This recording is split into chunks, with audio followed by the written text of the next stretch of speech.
ini tentang jual beli jarak jauh. Karena dalam bisnis online itu jual belinya atau akadnya, secara umum akadnya itu terjadi secara jarak jauh, tidak berada di satu tempat. Ya, misalnya tadi saya ditawari teman dari Surabaya sepatu, dia di Surabaya, saya di Jogja, kita melakukan transaksi jual beli. Ya, bagaimana hukumnya jual beli jarak jauh itu? Nah, di sini ada satu kaidah, al aslu fil bai'i an bu'din, bacanya bu'din ya, bukan ba'din, bu'din, al ibahatu malam yarid dalilut tahrim. Hukum asal jual beli jarak jauh adalah boleh selama tidak terdapat dalil yang mengharamkan. Ya, mau jual beli sepatu jarak jauh boleh, nggak ada masalah. Saya di Jogja, penjualnya ada di Surabaya, ini nggak ada masalah. Tapi ada jual beli tertentu yang itu mengharuskan serah terima di majelis akad. Pada saat transaksi, uang kita berikan, barang diberikan. Nah, ini yang seperti ini berarti tidak memungkinkan untuk dilakukan jual beli jarak jauh.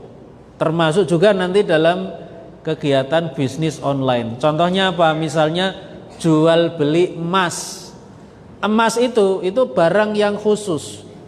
Ketika kita melakukan jual beli emas itu harus secara kontan, atau dalam bahasa Arabnya itu yadan biadin.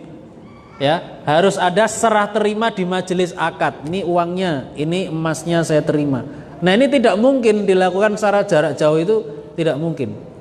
Ya, jadi kalau jual beli jarak jauh termasuk lewat online diaplikasikan untuk emas, itu hukumnya haram, nggak boleh.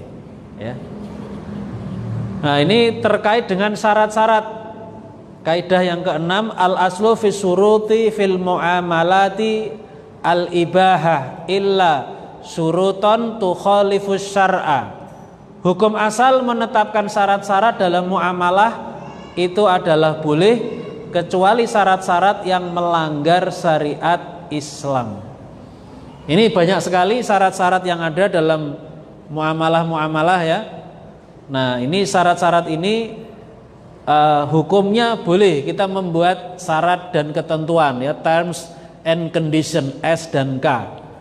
Tapi tidak boleh melanggar syariat. Kalau melanggar itu nggak boleh. Contohnya misalnya di dalam kwitansi atau nota atau faktur itu biasanya ada tulisan barang yang sudah dibeli gimana? Tidak boleh dikembalikan. Nah, itu nggak boleh. Kita membuat tulisan seperti itu melanggar syariah. Kenapa?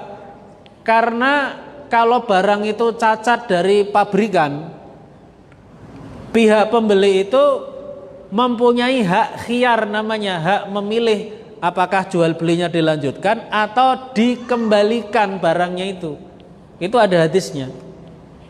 Jadi kita tidak boleh membuat nota yang mengandung tulisan seperti itu. Itu harus ditambahi atau disempurnakan kalimatnya. Barang yang sudah sebelumnya perlu saya sampaikan, ada satu hadis yang menerangkan bahwa customer itu diberi tempo 3 hari untuk memutuskan kalau barang itu cacat pabrikan, mau dikembalikan atau dia ikhlas. Itu 3 hari. Itu ada hadisnya. Nah, jadi kalimatnya yang ada dalam nota itu harus sedikit diubah. Barang yang sudah dibeli tidak boleh dikembalikan jika lebih dari 3 hari. Jadi harus ditambahi gitu. Berarti kalau hari pertama barangnya kita beli dari toko itu cacat, hari pertama boleh kita kembalikan atau kita minta tukar, boleh. Hari kedua masih boleh, hari ketiga masih boleh. Nah, hari keempat sudah nggak bisa, itu hak khiyarnya sudah selesai ya. Yang ketujuh, al wasilatu ilal harami haramun, segala jalan yaitu sarana atau perantaraan kepada yang haram hukumnya haram. Ini kaidah ini umum ya, ini bisa diterapkan untuk jual beli, sewa menyewa, semua akad. Jadi kalau ada suatu akad yang hukum asalnya itu boleh, misalnya akad jual beli, tapi ini menjadi jalan kepada yang haram, maka jual beli itu yang hukumnya itu boleh menjadi haram kalau jual beli itu menjadi sarana atau mengarah kepada yang haram. Saya pernah mengisi pengajian di Semarang, ada ibu-ibu yang tanya, Ustadz, saya itu jualan alat-alat rumah tangga, ada kasur, bantal guling dan sebagainya. Nah, pada suatu saat ada seorang mucikari membeli kasur dari saya, Ustadz, kasur, ada bantal guling. Ini boleh nggak saya menjual pada dia? Gimana, boleh nggak? Ya, itu perlu dicek. Saya bilang, kalau itu untuk keperluan di rumah dia sendiri boleh, tapi kalau untuk keperluan bisnis prostitusi, nah, hukumnya haram. Jadi nggak boleh seorang itu menjual kasur, bantal guling yang ini nanti akan digunakan untuk bisnis prostitusi, hukumnya haram. Kenapa? Nah, ini yang menjelaskan hukumnya, ini kaidah ini, segala jalan atau perantaraan kepada yang haram, hukumnya adalah haram. Ya, al wasilatu ilal harami haramun. Ya. Kemudian yang kedelapan, al wasailu tatabiul maqasida fi ahkamiha. Segala jalan atau perantaraan itu hukumnya mengikuti hukum tujuan.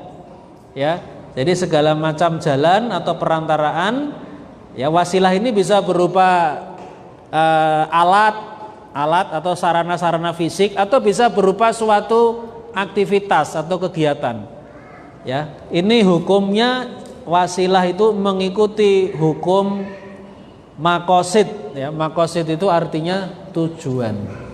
Jadi kalau orang membuat situs ya di internet, apakah boleh? Itu tergantung orang yang punya situs itu untuk apa? Karena dia punya situs itu hanya wasilah atau wasail tadi.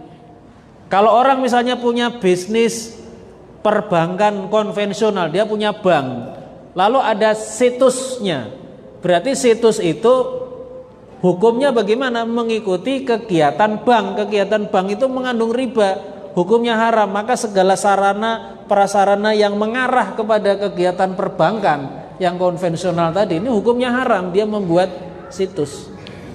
Ya, orang punya bisnis koperasi simpan pinjam, ada bunganya, terus bikin situs juga, ya, atau mungkin punya akun di Instagram. Nah, ini sarana itu mengikuti hukumnya. Apa itu simpan pinjam yang mengandung bunga? Hukumnya haram. Maka berarti mempunyai akun ini sebagai wasail, sebagai wasilah, ini berarti hukumnya haram. Ya, jadi ini kaidah-kaidah umum yang terkait dengan bisnis online. Ya, nah ini literaturnya, diantaranya yang saya pakai dalam kitab Mausu'ah Al-Qawaid Al-Fiqhiyah yang ditulis oleh Syekh Muhammad Sidqi Al-Burnu. Oke.